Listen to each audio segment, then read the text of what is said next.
Right, Dumb people or sleep send like you a down brick. the UFO wormhole, right? We talked about that right before the podcast. Yeah, there's this guy that's coming on. His name's Dr. Robert Schoch, and he's a geologist from Boston University. And he's worked on, there's some real scientists that believe it's entirely possible that the Sphinx and a lot of the construction in Egypt is far older than they think there is. I know all about this. Do you know all this? I know Okay. all about Do you know this. about Robert the rain Schoch? runoff and Yes, how much yes. erosion has occurred around the Yes. base or around the pit that Mm-hmm. and it absolutely couldn't have been done depending on like the way the Sphinx is built, where it's located, the siting, Yeah. where its level is far older. So Yes, they think it was somewhere in the neighborhood of 9,000 plus BC because that's when back then the Nile Valley was a rainforest and somehow or another became a desert. And this guy's, legit Boston University professor, geologist. He's traveling all over the place, but he's here for some UFO conference, and the UFO people wanted him to mention the UFO conference, and I'm like, fucking Christ with UFO conferences. You guys don't have anything. If you had something, it would be, what are you going to get together in a fucking Marriott somewhere and show some blurry picture of some fucking hubcap that someone chucked up into the air?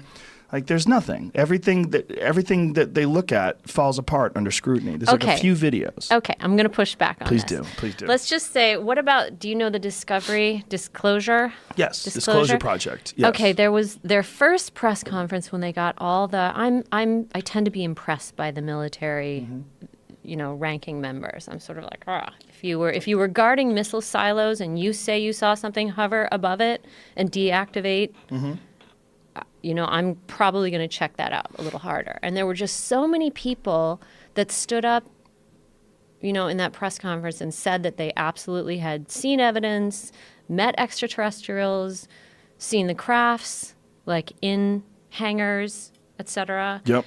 And to me, they didn't look like they had that much imagination. They're the kind of people that I didn't think could really. I mean, did you find that convincing at all? No. Here's why. No. Because They're the just guy like a who whole did bunch of liars, a whole line that's of liars. Stephen Greer, right? The Disclosure Project It's is not Stephen so much Greer's about thing. him. Yeah. He doesn't appeal to me as much as the people that he brought on, who were mostly military guys. Here's the pilots. thing about military. Anybody who's in the military is a person. If you get 100 people together, one of them's out of their fucking mind.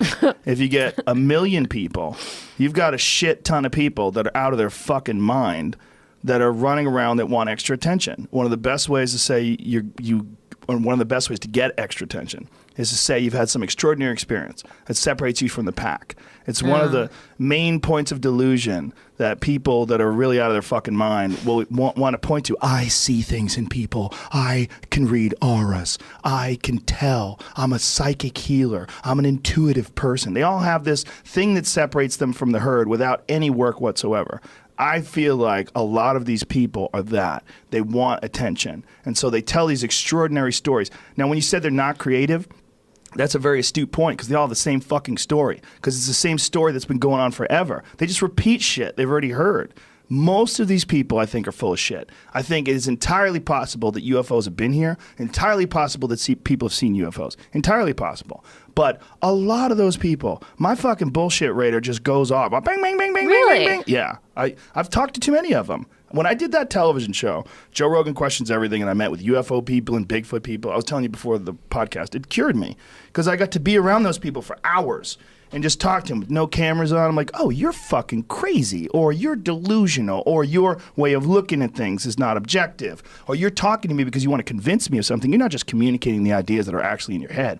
You're pitching me some sort of a speech. You're like, you've got some sort of a performance you're doing for me. Oh, and I smell it. And as a performer, I smell it. I'm like, this is nonsense. You're telling me nonsense.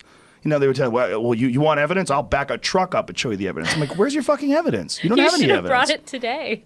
I mean, like, Well, here's the exactly. thing. Did they seem as off-kilter in everything else they talked about? Yes. Okay, so they everything. did. That Relationships, would be convincing. jobs, they're all screwballs. They're almost all screwballs.